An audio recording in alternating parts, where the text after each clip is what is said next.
So we talked about Diana Shipley. Is everyone aware that there's a texting service that's available at the state level, so that, for example, if you want to promote a meeting, that you can send that information to Diana Shipley, and along with a list of your members' cell phone numbers, so that a local area text can be sent out. Is everyone aware of that? No. Okay, well, you are now. Okay. Actually, Michelle, are you still on the call? Yes, I'm here. Yeah. Michelle, I know that you've used it in NAFA Broward. Why don't you share with us how, if that's been effective? Well, I guess it's hard to tell without asking people if they came because of the text, but it's a definite good reminder. I always send them out the Friday before the week of our meeting. I just shoot an email over to Ashley Jessup, and she sends it out. It's super easy. Okay, thanks. Is anyone else using the texting service beside Tom? In fact, that's, for those of you who are not familiar with it, as long as Tom's team has your cell phone number, then you are on the texting feed. And all of the text messages that you received regarding the conference, the state conference, that all came from NAFA, Florida, and that's the service that we're talking about. And that is available for you to use. So that's a resource that the state is paying for. The local does not pay for that. So that can be a valuable reminder. It's just, we have to hit people from different angles. More and more people are ignoring or overwhelmed with email, and not everybody can be reached by phone call because we're constantly leaving messages. So texting is another way to reach people. It's all part of the communication cycle. So let's get a little bit more interactive.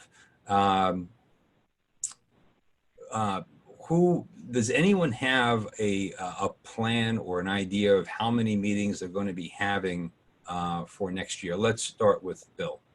Do you have a clue? Well, historically, what we've done is we have membership meetings every other month, and we have monthly board meetings. Okay. And Pat, I'm sure Pat, he's the incoming president, Pat Garabrandt, I'm sure he's going to probably do something very similar. Okay. Jeff, how about you? Tell us what Palm Beach is doing. You'd have to unmute yourself if you want to. There you go. We have a meeting for the membership and a board meeting once a month. Okay, great. And Jeff, are you utilizing the texting service? No.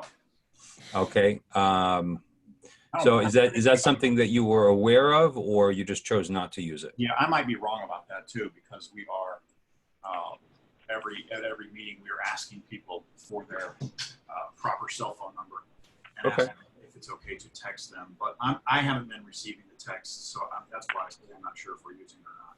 But Claire manages it. Okay. Patrick. Hey, sure. So, Bill already spoke to Tampa, but I do have a couple questions.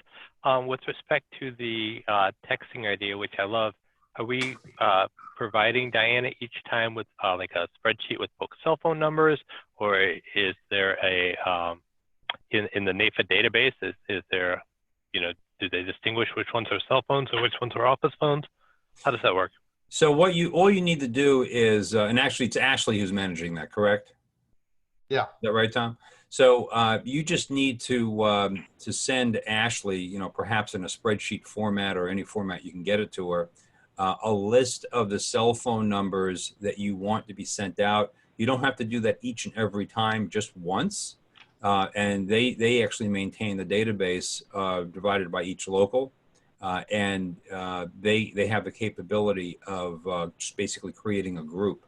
But it's not in the NAFA database. It's our own separate database for that service. Perfect. Well, and then my question. Oh, go ahead, Tom. I was going to say, actually, Joe, with the new Oh, database that yeah. NAFA has come out with, we can access the cell phone numbers of all of our members, at least those who have provided their cell phone numbers to NAFA to that extent. And that's how we use the Scipio blast text feature. And of course, we use it statewide here, but we can localize it for you. For example, Tampa, if you want to send out a meeting message to your members there in Tampa, we can access the Tampa members database here and pull up everybody who has a cell phone number who belongs to Tampa. If you want, for example, just to your board members or just to one of your committees, for example, if you'll send that to us, we could do the same thing. We would need for you to send that to us. And of course, what we're looking for is cell phone numbers. But yeah, it's available. It's called Scipio, and we've been using it for about 1.5 years or so now. And we try to be very limited with it. We don't want to overwhelm people's cell phones with text messages. We figure they get enough of that anyway. But yeah, be glad to share it. No problem. Sure, that's fantastic. And then I just had one other thing. You know, Bill's kind of got us in a good spot where Tampa, we're planning out our 2020 year over the course of a few meetings, and the first one starts on October the 4th. But thinking back, you know, as we were approaching 2020 and going back a year or so ago, my understanding was that for those unaffiliated entities, the state of Florida was going to be doing some programming. So, you know, as us, the local chapters are kind of doing our programming, it would sort of be helpful to know, and maybe Bill does because he's on these calls, but, you know, it'd be sort of helpful to know if you guys are already planning on doing something, and is it going to be, you know, the date and time, and obviously, if, you know, people are always welcome to come to our meetings, and just like, you know, everybody around the state, we think we have solid programming, but to know what was going on at the at-large level, it just seems like that would make sense for us to know as well, and the sooner the better. Yeah, Patrick, I appreciate that, and you're absolutely correct, and that's actually one of the things on my list to work on with Tom is to kind of rebuild a state calendar of events, and that's going to be very much dependent upon all of the locals' participation, because if we're able to share information about who our speakers are, when they're going to be, even down to CEs, it can make our individual lives a whole lot easier. And in addition to that, if we're having speakers come in, like I know that Van Miller may be coming back into Florida to speak to some of the locals. Well, wouldn't it be kind of nice to know that, because maybe we can arrange it for Van to speak to, or you can arrange it if you know about this, to speak to your particular local if Van is in the area, without having to come up with maybe a brand new airline ticket. So I mean, that type of information, Patrick, the other types of general ideas out there are going to be better use of virtual meetings like Zoom, and that could be along the lines of YAT, like a statewide YAT virtual meeting, study groups. These are all virtual CE, and concept of a practice builder. I mean, maybe you get a small or large group of people. I mean, remember with virtual, I mean, we could only have maybe 6, 10, 12 people on a call, but and people from all over the state could be sharing ideas and on maybe practice management ideas. Maybe you got a group of independents and they're having similar issues. I mean, we're all in business, so we're going to have similar concepts, and this would be a great way to not only bond but share ideas and learn from each other. So these are some of the thoughts that that can be utilized and benefited by all of our members, whether they're in a local or an affiliate or unaffiliated member. So those are just some thoughts. They're still in the working stages, but as we work these things out, we'll be getting that information out. Does that help at all, Patrick? Yeah, sure does. So, like you said, sooner the better. Okay. Kelly, would you like to add anything to the conversation?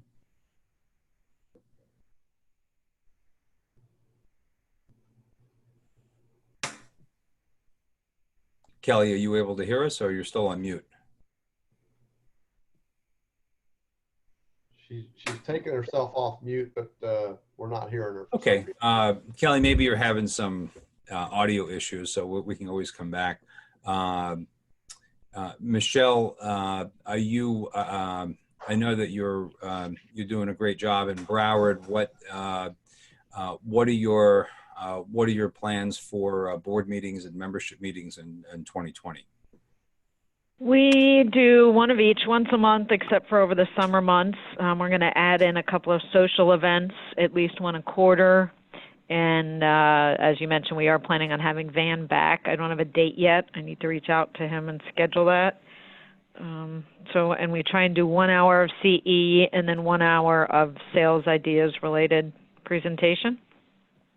Okay, great. Thank you. I'm sorry, I'm not familiar with everybody's phone number.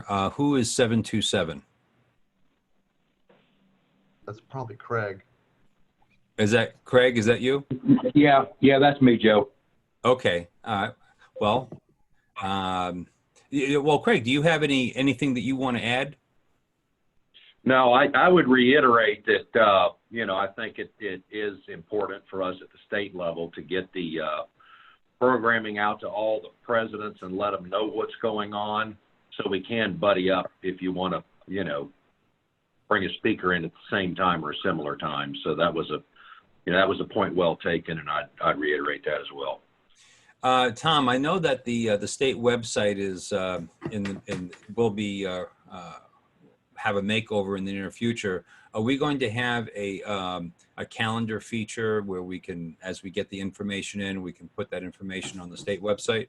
Yeah, absolutely. And we have had it in the past as well. The biggest issue that we've had is actually just receiving the information from the locals. Okay. And I would absolutely, you as local presidents, to ask your association execs, your association execs, to send that information to us as it becomes available, and we'd be glad to post it up to our calendar of events. That's the role of the association exec anyway, is to communicate that type of thing to us, and we'd love to post it up. Sure. Yeah. So I think Tom raises a good point. I mean, and we can only be as successful as we all kind of work together. And it's really important that if you have programming, if you have information, if you have any kind of meeting information, even if you have just the dates so far, give us what you have so we can start building out that infrastructure on the state side, so that you get to the point where you have maybe a particular speaker that you may have people in other areas of the state that are really interested and want to attend your meeting. So that's one way to do that. Kelly, are you able to? Can you hear me? There you go. I had to dial in by phone. I've been having issues with this Zoom thing, and we've updated computers. Long story short, I haven't had a planning meeting with my local yet. I have just reached out to them a couple days ago. We're trying to coordinate a date to have a planning meeting locally, but I'm expecting to have 4 to 5 meetings during 2020, during that year. And then we'll probably do a combination of in-person committee meetings, either monthly or a call. We've been kind of alternating that right now to try to, keep the planning process going.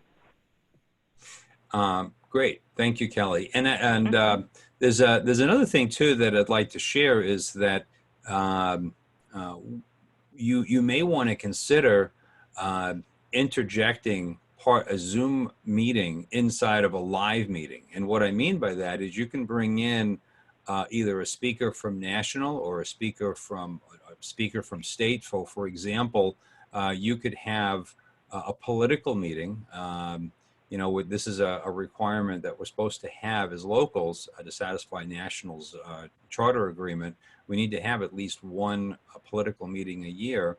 Well, we can bring, if we schedule it ahead of time, we can have Tim Meenan literally do a visit to your particular local virtually. We did it in Broward a month or so ago, and I thought it went pretty well. And we have to be mindful of everyone's resources, time and energy and money and all that. And utilizing the virtual format is one efficiency that we can do that. So that may be something that you may want to consider when you're looking at your planning process for your local meetings. And of course, you can also participate in the NAFA live meetings. Kelly, don't you have plans to do something with that? I want to look into that. I need to figure out the technology part of that to see what's required, because we have our meetings at the Elks Lodge and it's just challenging there. So if we can somehow get a list of exactly what's needed to have that, I would love to do some virtual meetings and have Tim especially interject here and there. That would be awesome. Okay, well, that's a great lead-in to one of the other areas that I wanted to chat about, which is listening to what you see as your challenges are to having a successful a successful year as a local. And to address that issue, Kelly, we can certainly email that information out, but it's really not that special. I mean, depending upon your facility, if they have Wi-Fi and a flat screen, that's about all you need for hearing a Zoom presentation. If they don't have a flat screen, then you can use a computer and a projector. Actually, well, you need a computer regardless, but a computer and a flat screen and Wi-Fi is really all you need for a Zoom meeting. But in place of the flat screen, you could use just an LCD projector. I think you also need an external sound source, don't you?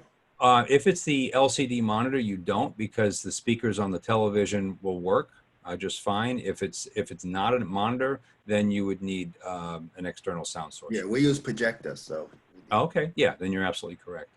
Let's see here. Who is 407? That's George. Okay, great. George, what would you like to add to the conversation?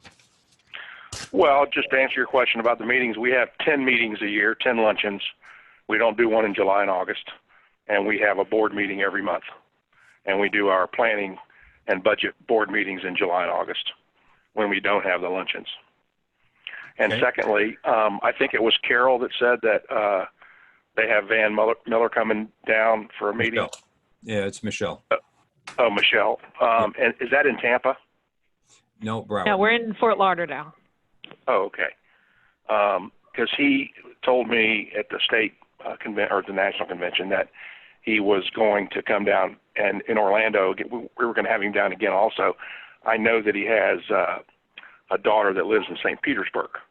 So when he comes down, he likes to visit her. He mentioned that to me. So, but if we could coordinate something when he comes down here between the two of us, that would be great.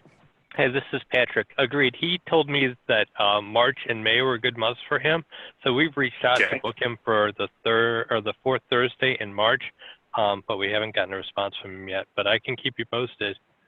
That'd be great. You went for the fourth Thursday in March? Yes, we usually do the third. And I'm sorry, where are you located? Tampa. Tampa, okay.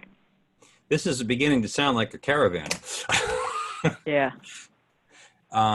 Okay, great. Well, I think that this type of call is actually you're seeing how this can be really used very efficiently, because you're actually sharing ideas right now, and Van is just one example of that. I think now let's and who's 813? That'd be me, Darian. How's it going, Joe? Okay, good. Hey guys. So what would you like to add? Well, I'm obviously not a president. I was just on the call to see what was going on. But I think that texting option is a wonderful thing to get people at meetings. I'm also with NAFA North Suncoast, so we're just an affiliate now. We don't have membership meetings or monthly board meetings anymore, but that's also what we did. We had monthly board meetings and membership meetings every other month, and or membership like socials once a quarter at least. Well, thank you. And for those of you who don't know, Darian is our YAT chair, and we're going to have a YAT breakout a little bit later in the week. You know, I think the implementation of YAT programs in your locals are really important because it's a demographic that needs attention. And some locals treat, as you well know, treat the YAT gatherings as effectively their social gatherings, which is just another element of getting people to network and getting people together and getting more value. I think the key to all of this is that we have to keep our meetings relevant, and you know what's important to your members, and sometimes it's a little bit different from one local to the other. And I think as long as you keep asking yourself that question, and maybe even keep asking your members what they think. Is anybody using surveys at their meetings, or do you plan to use surveys at your meetings? I did. Oh, okay, good. And how did that work for you, Kelly? Well, our last meeting, it was a couple months ago, but I distributed a survey asking, you know, not only about the location and the timing of our meetings and the programs, but how many, you know, programs people were really wanting. And I was kind of surprised because I thought that many would be, you know, hey, we want it every month, but they said they were okay with going quarterly, which is why I'm thinking for next year we'll only do, you know, maybe 5 or 6 meetings. But that was the feedback that I got. Low response, though. I mean, if they weren't at the luncheon and they didn't turn it in right then, I didn't get any, you know, back. Yeah, I mean, surveys. I agree with you. It's kind of a little bit of a tricky road, but you have to at least keep on trying. And you know, sometimes an emailed survey works. Sometimes and also on your surveys, are you asking about anyone who's interested in serving in a leadership capacity? I sure did, and I got 2 people that responded, but now they're not responding when I've asked them to come to my meeting, so I've got to start nudging them again. Okay, well, keep on plugging. Michelle, are you thinking about using surveys again? Well, we actually recently did a survey over the summer, and as you said, we got a low response. We did find out that people were interested in doing a sporting social event. You know, most people like the ideas of networking and, of course, the CE. So we got a little bit of information, but it's be more meaningful if more people responded. Yeah, agreed. I think the irony is that when you don't use surveys, then you don't know what anybody's thinking. And sometimes people use surveys as an opportunity just to vent, and sometimes people are expressing a genuine interest in leadership or comment that can be valuable.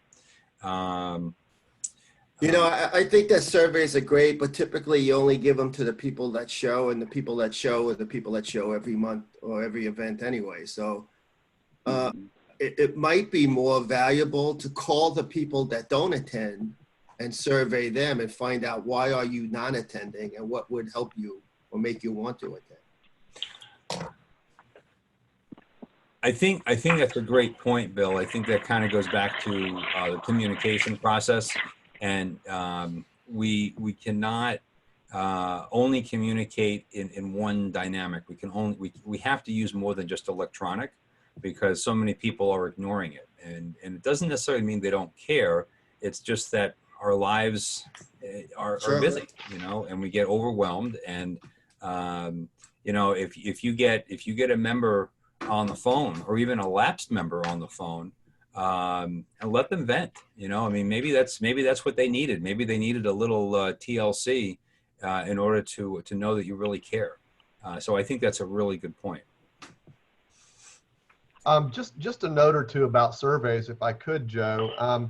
You know, we survey here our members, particularly following meetings. We use a tool called SurveyMonkey, and tapping into one of the courses I took in college when I was a public relations major is that you always want to ask open-ended questions. You know, don't use on a scale of 1 to 10. Well, it was a 6. Well, then you don't really learn anything. Make them open-ended questions, and SurveyMonkey does a fabulous job of setting up those formats for you. Keep the survey, by the way, open-ended questions, because you really want to find out what they think. What did you think of Thursday's meeting? period. What did you think of the speaker at Thursday's meeting, period? Let them answer that question. And make it brief, 4 or 5 questions that they can answer in literally 60 seconds or under. I don't know about you, but I'm not a good survey taker. I get a lot of them here in the state office about different aspects of association work and other organizations and things. And I get them from Delta, you know, and I typically don't take them because I just don't take the time. But if in that subject line, it said 4 short questions in 30 seconds or less about how you felt about your flight to Washington, D.C. from Delta, I'm more inclined to answer that real quick. So I would encourage you to keep the questions short, make them open-ended, and at the end of it or at the beginning of it, say, we just want your quick opinion, won't take but a minute, and we want to find out what you really think about our meeting that we had on Thursday, for example. So that was it. Thanks, Tom. And I think the key is here is it's what we call engagement, right?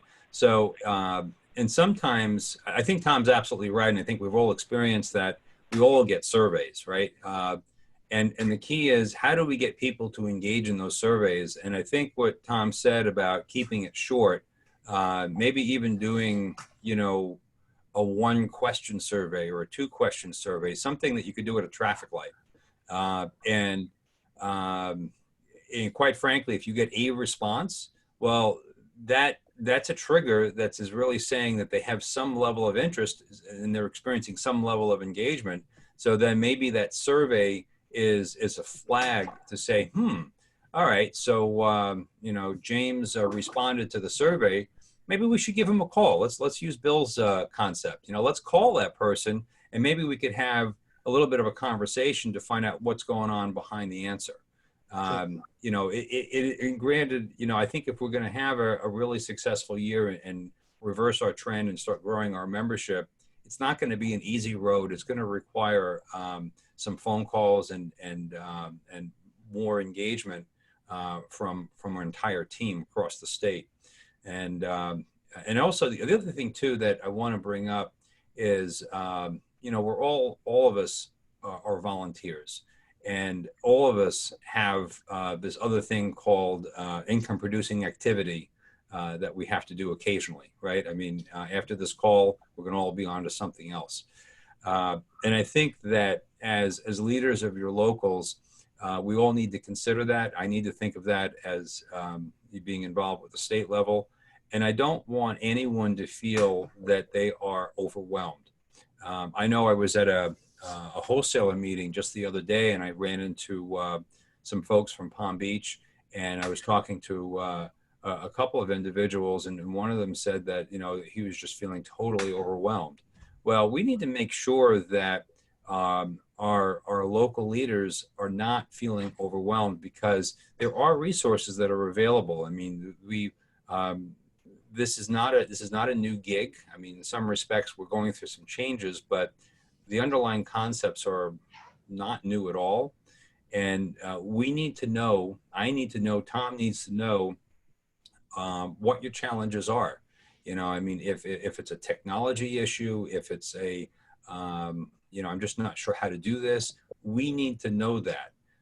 There may be some easy fixes for us. Maybe, you know, maybe we can walk you through some things. Maybe we can walk you through any of your future leaders. We need to be able to support each other. And I think the accountability is another important area, is that we need to hold each other accountable. I'm no better than you are. You know, I mean, we all have rotating priorities, and we do the best we can. I know all of us on this call have one common interest. We all want the association to thrive. We want to be successful. We want to maintain the integrity of the benefits that we enjoy, like advocacy at a local, I should say a state and national level, because there's so many issues out there that we need help with. But in order to keep doing it, a reality is that we need to maintain a strong association in terms of numbers and finances. But none of that really happens unless we're all feeling engaged and good about what we're doing. So, you know, I'm not here, Tom's not here to judge you. None of us are here to judge anyone. And sometimes things get to be a little bit too much. And the way I see it is, you know, even if I approach someone and try to tap them on the shoulder, I want to see where they're at. You know, if they're doing 5 other things and I'm looking at them like, yeah, no, you're not doing it anymore. You're done. So if anybody gets to that point, or anybody on your team that gets to that point, please be sensitive to that. And if you need help from us, please ask. Please let us know. I mean, we're not there to tell you what to do, but we need to work together as a team to just build a much stronger organization. I think, okay, so we've gone over quite a bit. So I'd like to hear a little bit about, so getting some feedback on some of the concepts on these virtual meetings that I talked about. Give me your feedback on having, you know, a virtual study group or a virtual YAT meeting. In fact, Darian, why don't you start? What do you think about having a virtual YAT meeting? Yeah, I really like the idea a lot, especially the virtual study groups. And I'd really love to have past presidents and agents with, you know, 10, 15, 20 plus years of experience on the calls. I think things like that are the key to getting younger advisors involved and engaged in NAIFA.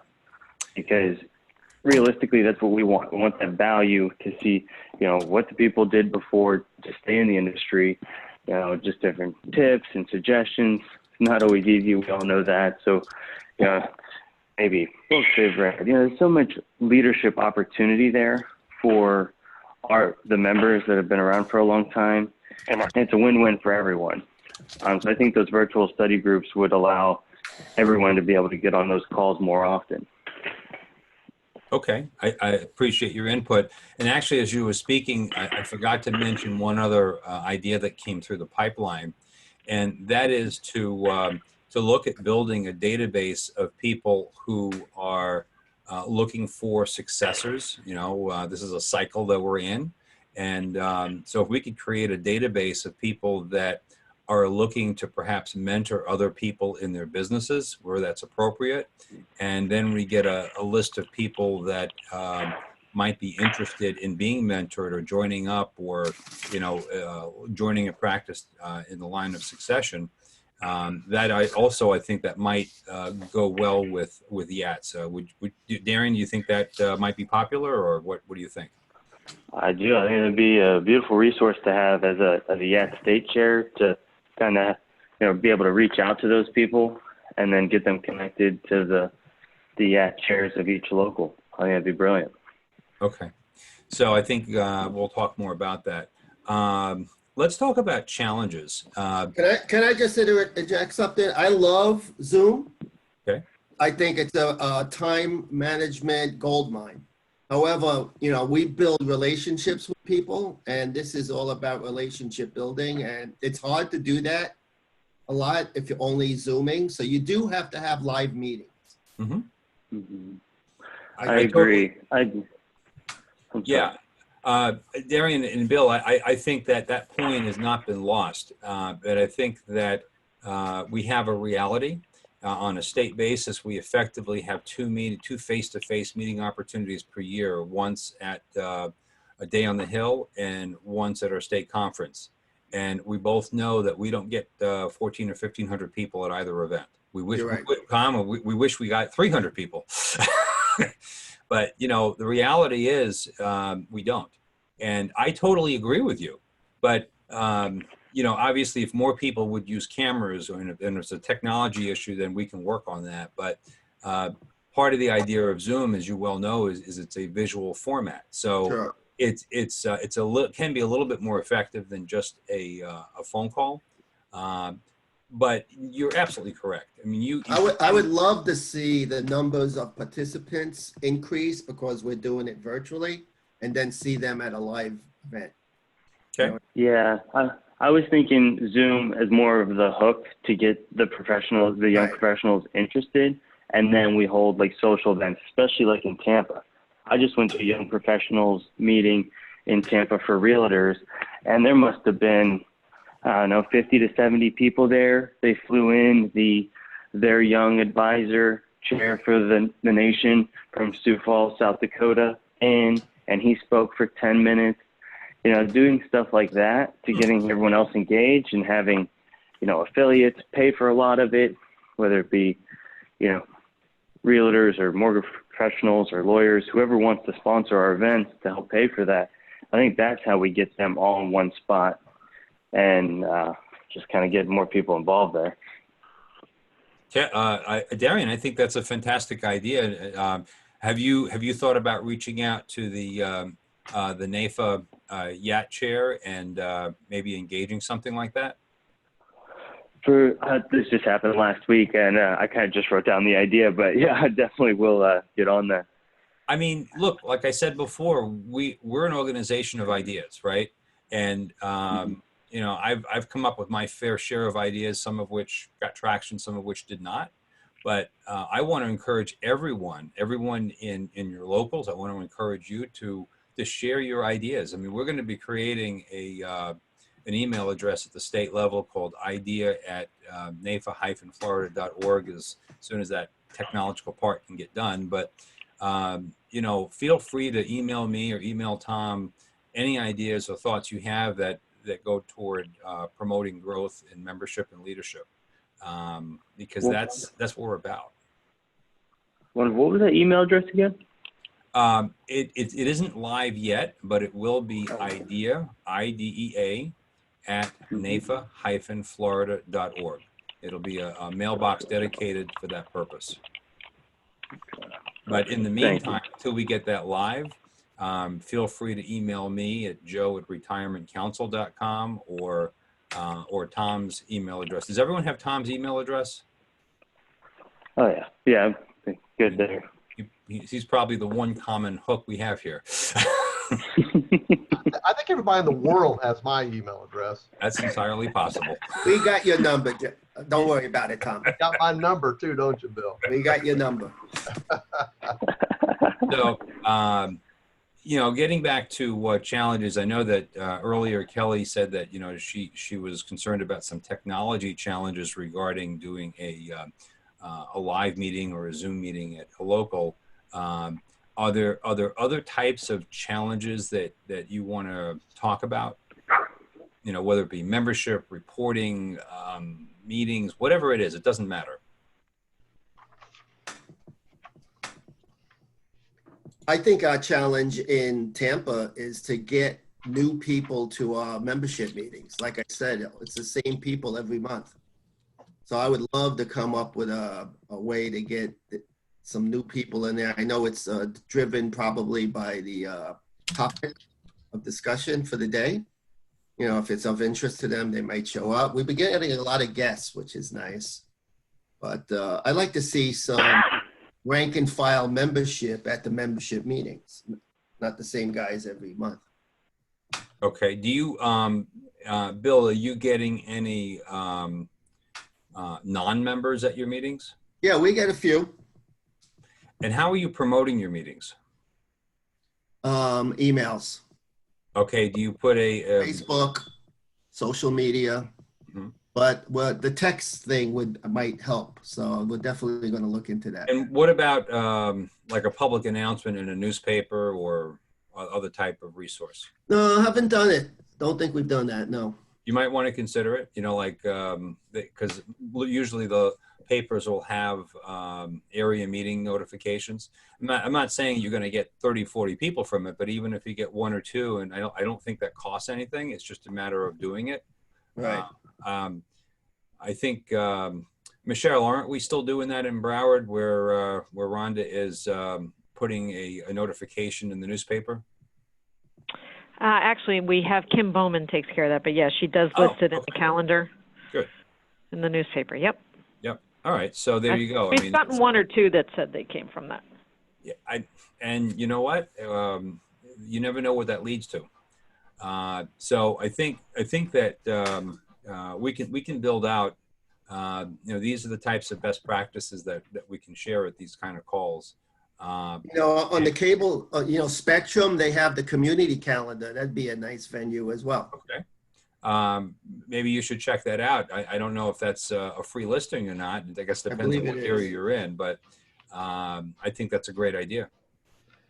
Talking about local meetings, I think that we need to acknowledge as leaders that we're not going to create one venue or one type of platform that's going to be pleasing to everyone or most liked by everyone. We have members who obviously much prefer the live meetings that they attend each month or every other month or whenever you have your meetings. And we have other members, more generally speaking, probably the younger members who prefer a more electronic way of meeting, whether it be a Zoom platform or webinars or whatever it may be. And I think we need to recognize that it's not just one or the other, that it can be both, and it probably should be both. Bill, I know you're a little frustrated, and some of the rest of you, in terms of who's attending your meetings. It seems like it's always the same people each month. But remember, those people enjoy coming to the meetings, even though it's the same group of people. Right. And if you were to host a webinar or some sort of Zoom meeting, if you will, whether it be YATS or political involvement or whatever it may be, if you hosted that with a Zoom platform, you'd find probably a different set of people, members, who would be attending those as well. So it doesn't hurt to try to use all the different platforms in terms of meetings to appeal to our members. Joe, I'm going to mention something here, if you don't mind, in terms of the idea sharing that we had at the board meeting a couple of weeks ago in Orlando. At the 2020 Board of Directors organizational meeting that we hosted in Orlando, Joe came up with the idea of having the board members come up with an idea sharing, an idea incubator.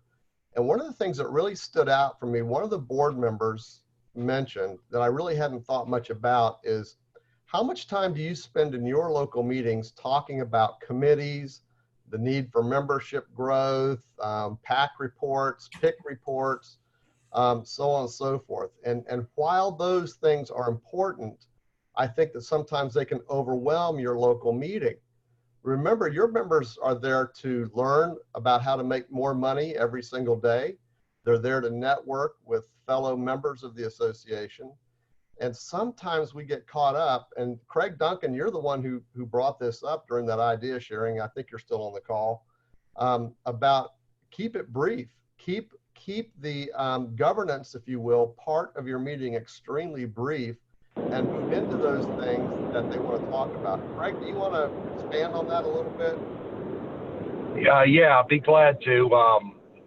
We did this in Pinellas, where when I became president there, I said, let's can the committee reports and all that sort of stuff, and let's spend time. Let's turn it more into a study group than a local chapter meeting. And when we did that, we saw a marked improvement in our attendance. We had one study group meeting where we had like 38 people there, and for a chapter of 70, that's just overwhelming, but it seemed to have a catch. Hey, we got a guy coming in that is going to teach you everything you need to know about Social Security, and that's what we're doing. And we got in there, and I made a few opening remarks, and we turned it over to the guy, and he went to town, and he spent an hour talking about Social Security and everything you need to know about it, and when to take it and not take it, and all the nuances, disability, all that sort of stuff that we all need to know. And those seem to go over well versus getting up and doing the standard stuff we do with all the committee reports and so forth. And I thank you, Craig. And I think we have to be careful with all that too, because the one thing you want to make sure, as presidents, you want to make sure that you don't start doing committee work in your general membership meetings. And we have a tendency to do that. And sometimes when I've visited local meetings around the state, I've noticed this start happening. Well, we're going to have a holiday wine and cheese social. Where should we have it? What time should it start? And all of a sudden, in your general membership meeting, where they're there to learn more about Social Security, we're talking about where to hold the doggone holiday party, and we spend 15 minutes talking about that. And that's a buzzkill, folks. That is a buzzkill for your members, especially your younger members, right, Darian, who are there to learn Yep. what it is that you want to learn. So I would caution you. And by the way, if your exec is guilty of that, you got to rein them in a little bit as well. Say, look, we don't need all those announcements. Like Craig said, hit the high points, date, time, location, next item, date, time, location, next item, date, time, location, next item. Read our newsletter to get more detail. But you want to move quickly to your topic or to your speaker and let people listen and learn and get that real value out of your meetings. That seems to be lacking in some cases. Well, thank you. That's a good dialogue. I noticed that Claire is on the call. Claire is the exec from Palm Beach. Do you have any comments or anything you'd want to add to the conversation?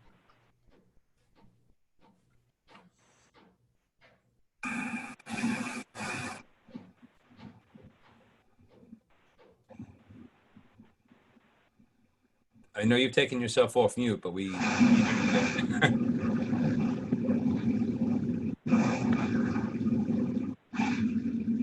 Can't hear her. All right, Claire, I think you're having a little bit of problem with audio, but if you're able to get that cleared up, we'd love to hear from you. Okay, well, I think that we've gone through quite a bit of the topics that I wanted to cover. Claire, are you able to chat?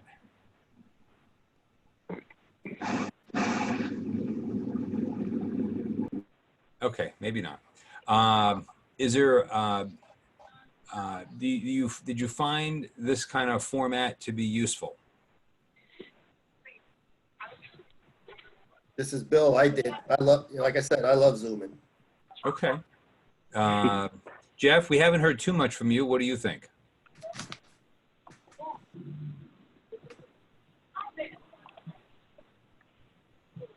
It's great so that we don't have to drive and spend a whole day.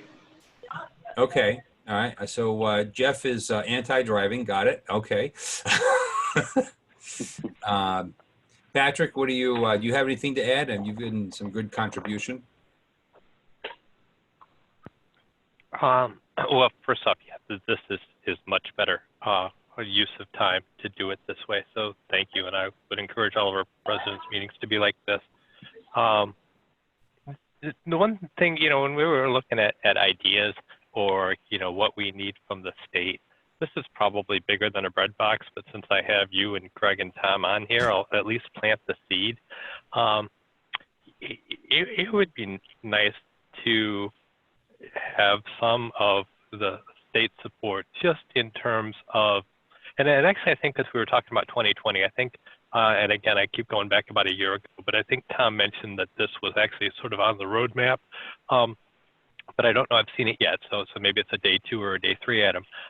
Just getting the brand out there. When I drive around town and I listen to some of the talk stations or the NPR or whatever, you kind of hear about the CLU and I think that some of the other associations are, for whatever reason, rightly or wrongly, they just seem like people are familiar with them. And I would love to just see some, simple branding, what NAFA is, so that, the very first thing when we're talking to prospects or sponsors isn't, NAIFA. This is what that stands for. This is who it is. We're the only association that has both sides of the house. So that would be on my wish list, just some more general branding and getting the NAFA name out there. Patrick, you're obviously a visionary. I think that, are you aware that that's actually on top of the list for NAFA National? In fact, Kevin Mayhew, who is the NAFA counterpart to Tom Ashley, he's the NAFA CEO, that's on top of his list. And in fact, he hired someone specifically to work in that area. Oh. Now, Patrick, you weren't in Orlando, correct, at the NAFA meeting? I was there for the state, but not the national. So if I just stuck my foot in my mouth, I'll gently No. go And crawl back you know under what? a rock. I'm not being judgmental, but I want to make sure, because I wasn't sure because I don't remember you being there, but because right after the state meeting, ended on Wednesday. Yep. There was about a 2-hour leadership meeting for national. There was no cost to attend. In fact, Tom, we promoted people to go, whether you were going to go to NAFA National or not. But that's what they talked about. And the topic of branding has been a conversation for at least a year and a half. Awesome. And it is happening. Is it happening as fast as we'd like it? No. There is this whole advocate, educate, differentiate is one of the branding messages, if you will. Nice. But there is a lot of excitement in terms of the direction that they're headed. Branding costs, I should just say it's expensive, and that we have limited resources, and they are using it. And so very much to your point, it is something that we're very aware of.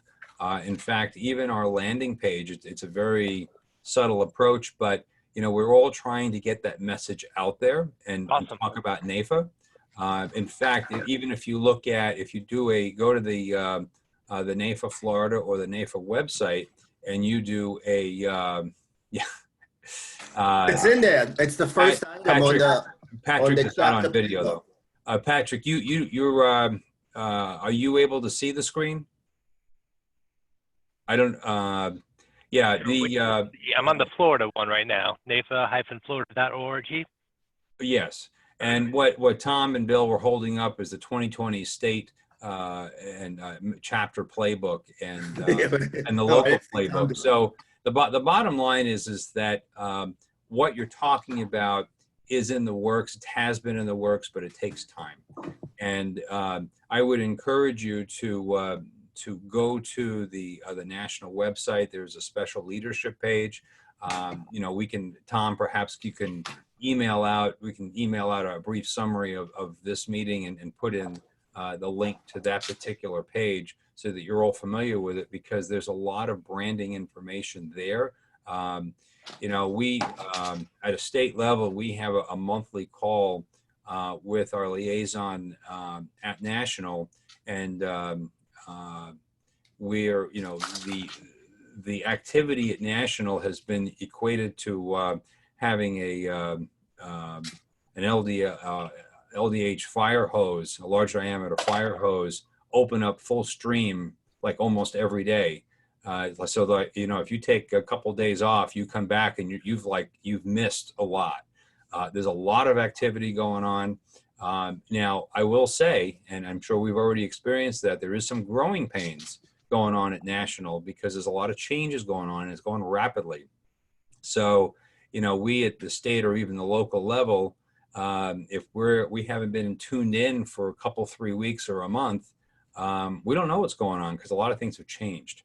And I know this is not a membership call, but quite frankly, every call is a membership call. I want to make sure that everyone is really acutely aware of the progressive membership program that we've been asking for, the 10, 20, 30, 40.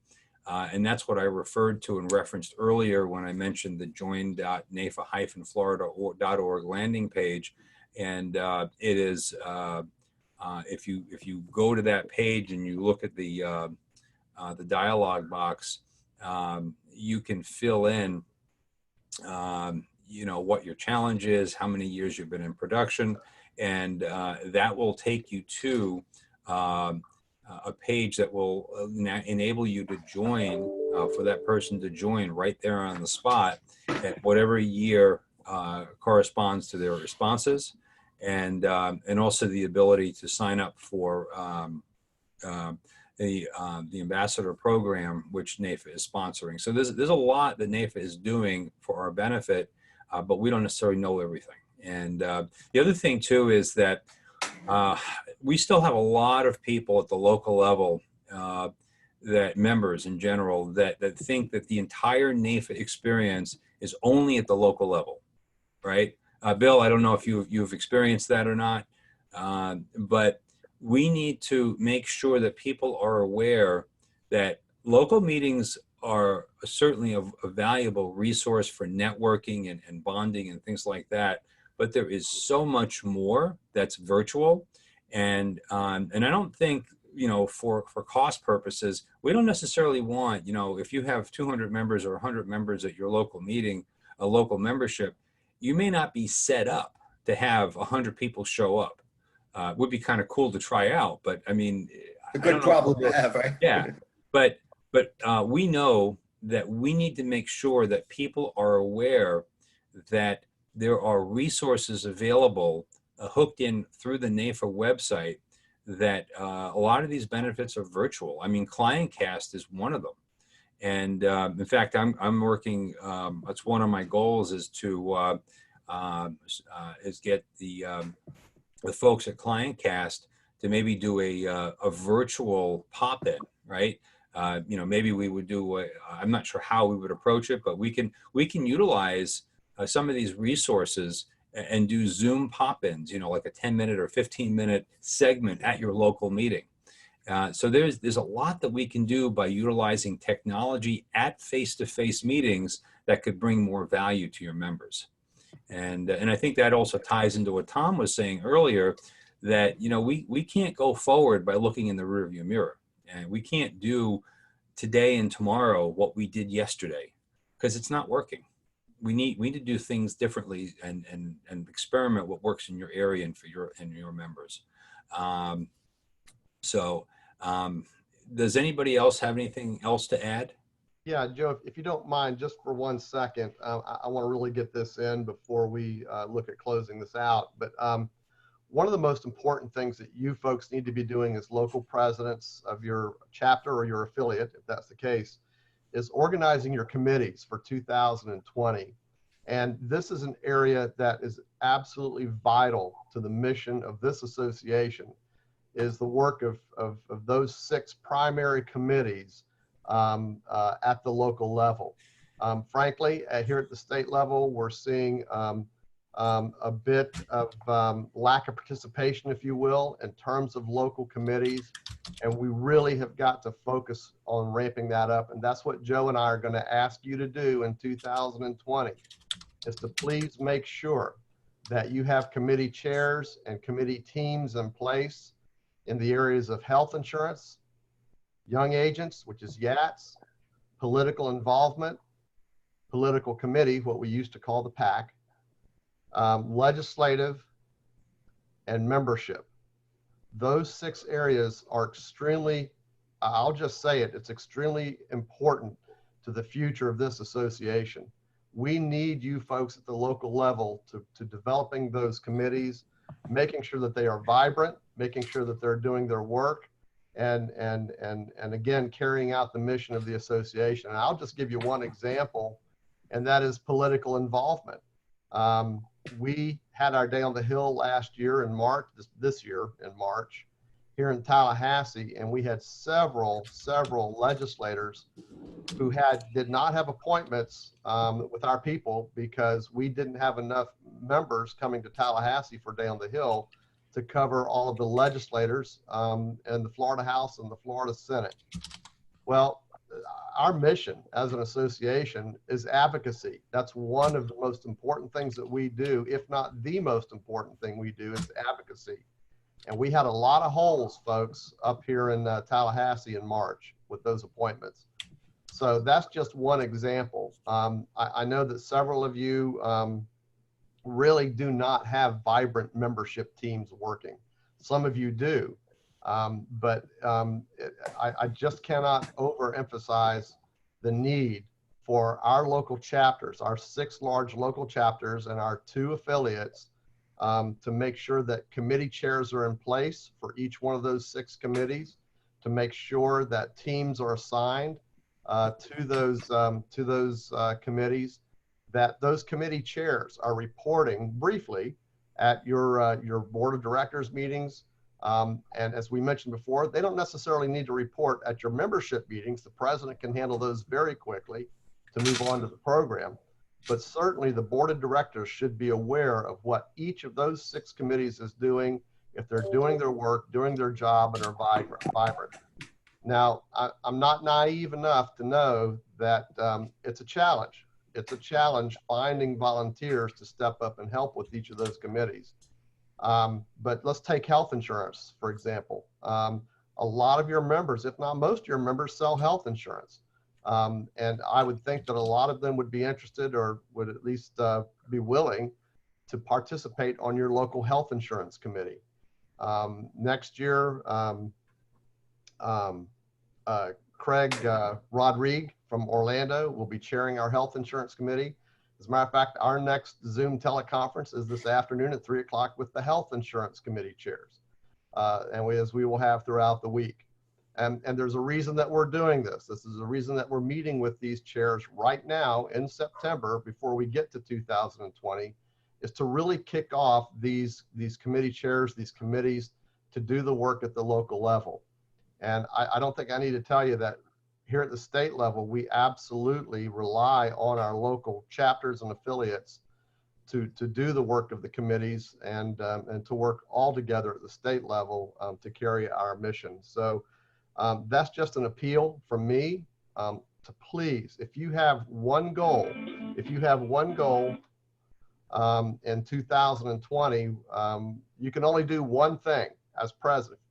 Please make sure you have your committee chairs in place and that they are vibrant, they're doing the work of the association, and they're moving us forward. And it's through that committee involvement that new leaders will emerge. Joe talked about leadership development. Well, this is where you find new leaders. As they get involved with committees, they get excited, or some of them don't. And you know, they're not probably going to make good local leaders or even good state leaders. But there's a world of benefits to all of us when we have good, vibrant committees working at the local level. So we talk a lot about membership. Obviously, membership is so important. Membership is the one thing I lose sleep about at night. And we've got to turn that around. NAIFA is starting to turn that around. They have now recruited more new members in 2019 than they did all of 2018. So we're beginning to get some traction with the membership. And I know that we all get tired of talking about membership. A buddy of mine once said, membership solves all problems. And you can relate that to your insurance business. Production solves all problems. And so we've turned that into a phrase here at the state office in terms of membership. Membership solves all problems. So if you could help us out with that, I know I would be deeply appreciative. I know Joe would too, and the rest of your board of directors for 2020. And we're going to remind you this as we move forward with the phone calls, the monthly phone calls that Joe mentioned. But again, please make that a priority. There is one other thing that I want to mention, and that is please feel free to take advantage of NAIFA's offerings for programming and professional development. NAIFA Live is just what it says. They are periodic live telecasts, webinars, if you will, through the Zoom platform that are piped directly to you individually, or more appropriately, make that a part of your meetings. Make a NAIFA Live Zoom meeting provided by NAIFA electronically, a part of your local meetings. And just go to the NAIFA website and go to the NAIFA Live webpage. It's there, and see where all the upcoming productions are. Maybe you might want to sponsor or host a NAIFA Live meeting that's broadcast around the rest of the country. And there's the technical information on how to set that up and do it is also there on the website. And I can put you in touch with the folks at NAIFA to be able to set that up. It's pretty easy, but include that, in your quiver there of opportunities for professional development. The next one is called Level Up. Many of you may have seen it in your emails or on the NAIFA website. It's called Level Up. And this is for folks who are in advanced practices. One of the things that NAFA really has addressed since NAFA 2020 implementation is we need to address the issues and the professional development needs of our advanced practices folks, whether it's estate planning, whether it's high wealth individual clients, that type of thing, so on and so forth. And the Level Up platform is a fabulous way for your advanced planning folks, advanced practice folks to bring up to speed and see value in membership as well. I was talking to somebody, I wish I could remember who it was the other day, who attended, if you will, or dialed in to the Level Up webinar that they had. He said it's the best thing he's ever seen NAFA do. It's the best benefit he's ever seen NAFA offer, and he's going to dial into the rest of those as they come up. And the first one was held in Dallas. It was broadcast nationally, of course. I think the next one is in, I think it's in Pittsburgh. But nonetheless, the topics are amazing. Unfortunately, I've not been able to dial into one yet. But from what I'm hearing, it's getting very high praise in terms of a value added and a member benefit. So, you know, please take advantage of these things and make them available to your members as well. So, Joe, when you're ready to close it out, I've got a couple of more quick announcements. I'll keep those brief, and we'll move forward. Okay. Well, thanks, Tom. That was a lot of information. Hopefully, you can see how that those resources can be implemented in your locals. I just, give one more offer for additional comments. I think we've had great dialogue during this time, and hopefully this this meeting has been beneficial to you. Anybody? It's open mic. Anybody have any other final thoughts?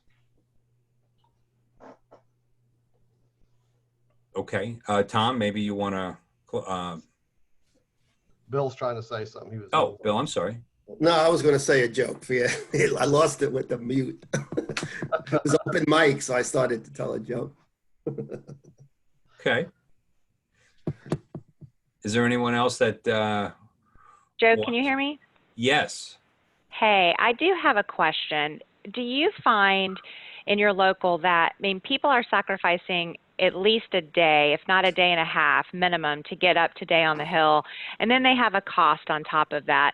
Do you guys find that deters people from coming? It is one thing to sacrifice a day and a hotel stay for our industry, but do you feel the cost is keeping people away? Because that's kind of what I'm getting in Ocala. Kelly, I got to tell you, I've been around at NAFA Florida either as a member or as on staff here. I'm going to date myself, since 1986. And what I'm going to tell you is it never used to be a problem. The cost of getting to Tallahassee for Day on the Hill was never really an issue when we had 200-300 people showing up here for it. Maybe our society has changed and people are looking more at cost. Maybe it has become an issue. I'll grant you that. But what I will also tell you is that we're trying to keep the costs as minimal as we can. We're staying, I've booked a block of rooms at a medium grade hotel. It's Hilton Garden Inn or Hampton, which are mid-grade. They're not high level, but it's not Motel 6 either. As far as the registration fee, we do not build in any profit to our registration fee. The registration fee includes dinner and an open bar. It includes a buffet breakfast. Both of those are the day on the Hill. So with the registration fee, you're getting your meals taken care of. The cost to secure the locations, there's meeting room costs, so on and so forth, audio-visual charges, so on and so forth. The only thing we're trying to do with our registration fee is at least break even. We do not build in any profit to our registration fee. Staying in mid-grade hotels and trying to keep the prices down as best we can. It could be a problem, Kelly. I would certainly hope that it would not be, but it could be. You could be right. Kelly, I don't know. I was also just thinking maybe if we have more, I mean, I don't know, I'm torn because part of me thinks maximize each one of these events that we're doing so that we're getting a lot of bang for the buck. If we're already going to be missing a day, we might as well maybe just make it a full 2 days or something so that we can have some personal interaction and do some other stuff, some other business while we're on the trip maybe. I don't know, just a thought. The NAFA Florida Board of Directors meets the day before Day on the Hill. We start at noon with a lunch, and we go from it'll run from noon to 4, noon to 5. So we do conduct that business. Previously, we used to have membership meetings, membership committee meetings.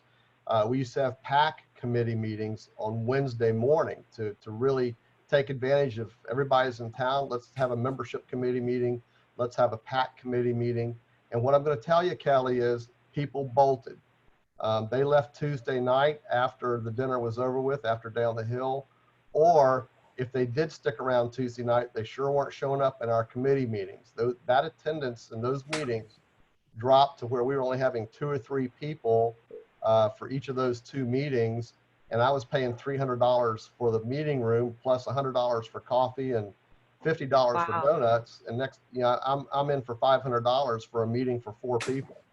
Yeah, that's crazy. So, we offered it, but they just weren't sticking around for it.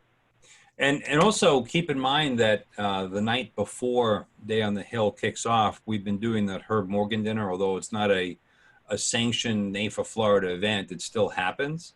So there is an opportunity for networking there. And so, I mean, I think your point is well taken, though. I mean, despite the fact of everything that Tom said, do you have any specific thoughts or ideas that might improve our general value on that day?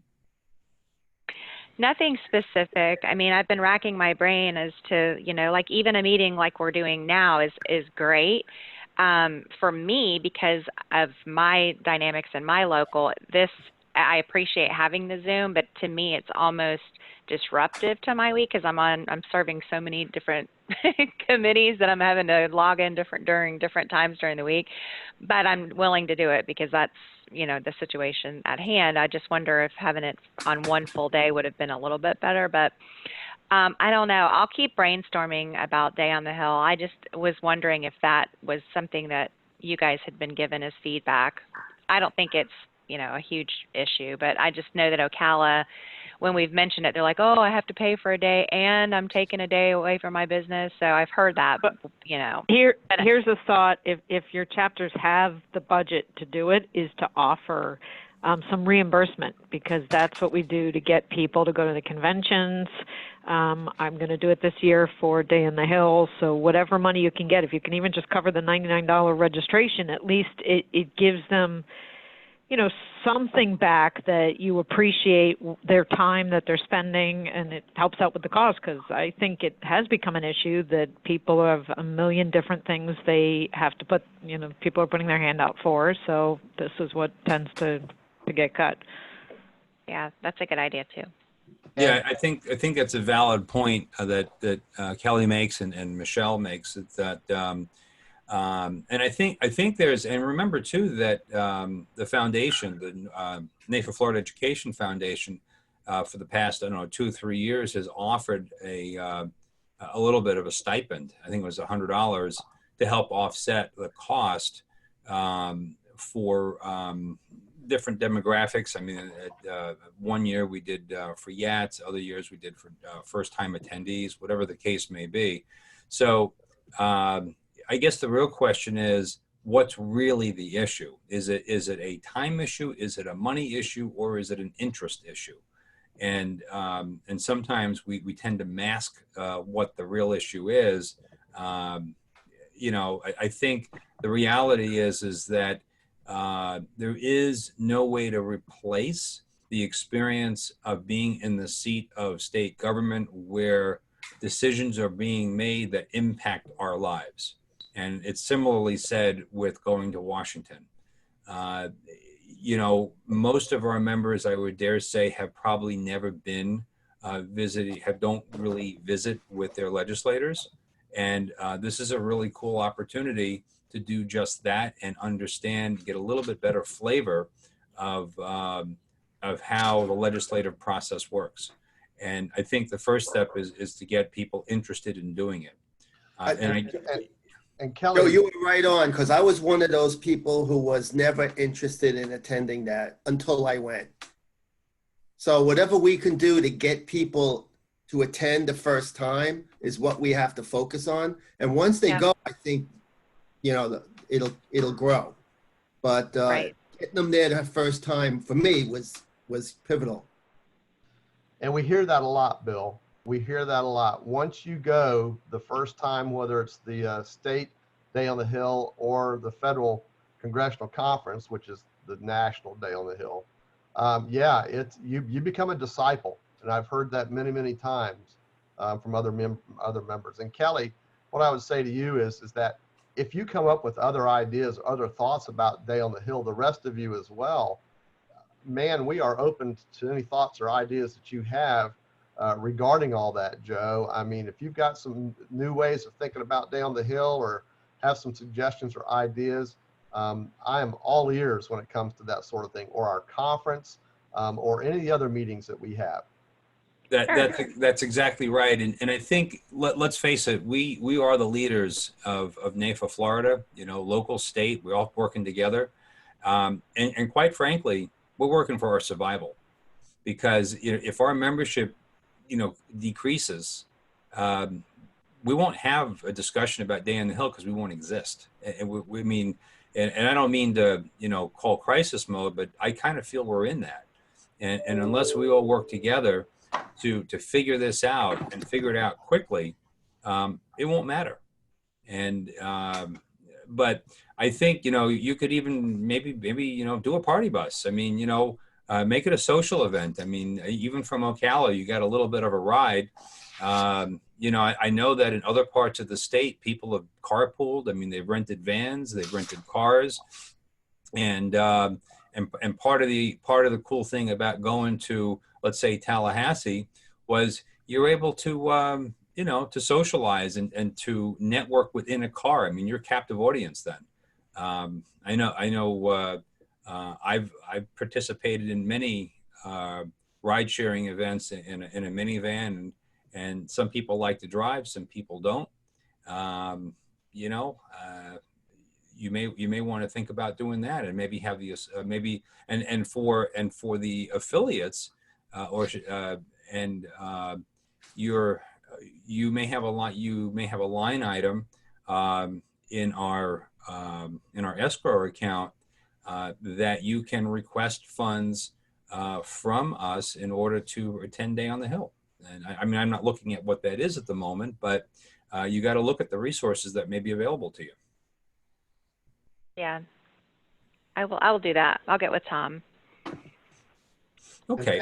Thank you for that input too, Kelly. And I can't emphasize enough, and exactly what Tom has said, is that we are so open to your ideas and your thoughts, and even if you think it's, who cares, and we do care, and we will show your ideas respect. I mean, it isn't something that we're not poo-pooing anything, because we need to hear everything. I'm not promising you that we'll be able to put every idea into action, but any idea, including mine or Tom's or anybody else's, it needs to be vetted. And Tom knows that I've come up with a bunch of ideas, and I'm sure that not every one of them is going to be put into motion, but we got to vet them. We got to talk about it, because together we can make this thing happen. I know we can do it. We got a real brain trust here. We got a lot of talented, intellectual people, and it's just a matter of, focusing our energy on a problem and solving that problem. And I know we can do that. So, Tom, if you want to give us your comments. All right. Very quickly, folks. I know we've spent a lot of time on the call here. Joe, you've done an outstanding job. Thank you so much for your efforts with this and your leadership. Just a few things. Number one, Joe mentioned early on that we're going to have monthly calls. Joe, you and I have not talked about this, but what I'm thinking is maybe send an email out to all the local presidents and affiliate leaders, finding out when's the best time each month to have that monthly call. Would that be all right to do that? Yes, we can. We always have a lot of fun, especially Tom has a lot of fun when we do that because we've got several different people with several different schedules. So that's a process in itself. Yeah, it's like herding cats is what it is. But at any rate, so look for that from me in the next few days. We'll get that email out too. The next thing is just a reminder that your PAC chair and your or your political committee, your PC chair, and your PIC chair, and you as the local president, hopefully are attending, planning to attend the NAFA advocacy meeting in Washington, D.C. Monday, December 2, 3, and 4. Fly in that Monday morning, December 2nd. Meetings begin at 3 in the afternoon, I think it is. Run all day Tuesday. Visits with Congress, members of Congress on Wednesday. And then you can fly home Wednesday afternoon or Wednesday evening or stay over and fly out Thursday. But make a note in your calendar, it's December 2, 3, and 4. Just a heads up that Monday, December 2nd is the Monday following Thanksgiving weekend. The airlines consider that still part of Thanksgiving weekend. So book your flights now if you're planning to do that. We'd love to have you up there and have a great showing from the state of Florida there. Our Day on the Hill, Legislative Day on the Hill here in Florida will be January 28th, 2020. It'll be pretty much the same format as we had in the past, except that we're not going to go to the Dogwood House under the Oaks for our dinner and open bar. We're going to go to Tim Meenan's office, oddly enough, which is right next door to the Capitol. Just walk across the street to Tim's office. He has a big, beautiful office, a nice, beautiful courtyard out front, ideal for an outdoor setting for dinner and bar, and we'll have some music out there, so on and so forth. But that's just to make it a little more convenient for you. We will serve a full dinner. We'll probably get away from the fried fish and fried shrimp. We'll do something different this year. We'll do that for you as well. So registration is open for Day on the Hill. It's on our website. It's open. And feel free to go in and register whenever it's convenient for you. The early bird registration deadline ends December, I think it's December 27th. I don't have that in front of me. I apologize, but it's late December. And that applies to the room block at the hotel and the early bird registration fee as well. So just make sure you and your team gets registered for Day on the Hill by late December. The next one is the Congressional Conference. This is the equivalent of our state Day on the Hill, but it's in Washington. It's the federal, NAFA's federal Day on the Hill. It's called the Congressional Conference. If you want to mark these dates on your calendar, that'll be May 19 and 20, May 19 and 20. Again,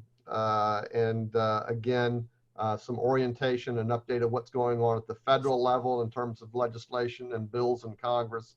And usually they get a pretty good speaker in there once in a while. Last year it was Senator Grassley from Iowa came in and spoke to us. Fascinating discussion. But then the next day, of course, is appointments with members of Congress.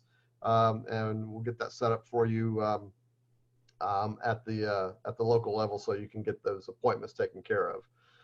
And that's really about all I have at this point. Just a reminder that your staff here, myself, Diana Shipley, and Ashley Jessup are here to assist you in any way you can during your year as president. If there's something you need, if it's something in the way of a database or member information that you need, Diana is your go-to person. She is fabulous on that with that. I'm very proud of the staff that we have here. Diana and Ashley do a fabulous job. Pat handles our books. She does a great job with that. And and of course, Tim Meenan, our lobbyist, working on your behalf up here in Tallahassee. But if there's anything we can do for you at any time, pop me an email, or call me or whatever you need to do. But we're here to help you be president, if you will. And we'll be glad to assist in any way we can. Diana would have been on the call, but she's sick today. She was out sick yesterday as well, so she's not feeling too good, but otherwise she would have been on the call. So at any rate, folks, my thanks to you for your year as president, agreeing to serve. It's a labor of love, I think, more than anything else.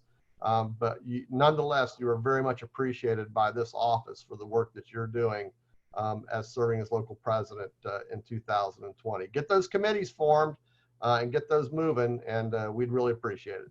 Thank you, Joe. Thank you. Thank you, everybody. Thank Okay. you, Joe.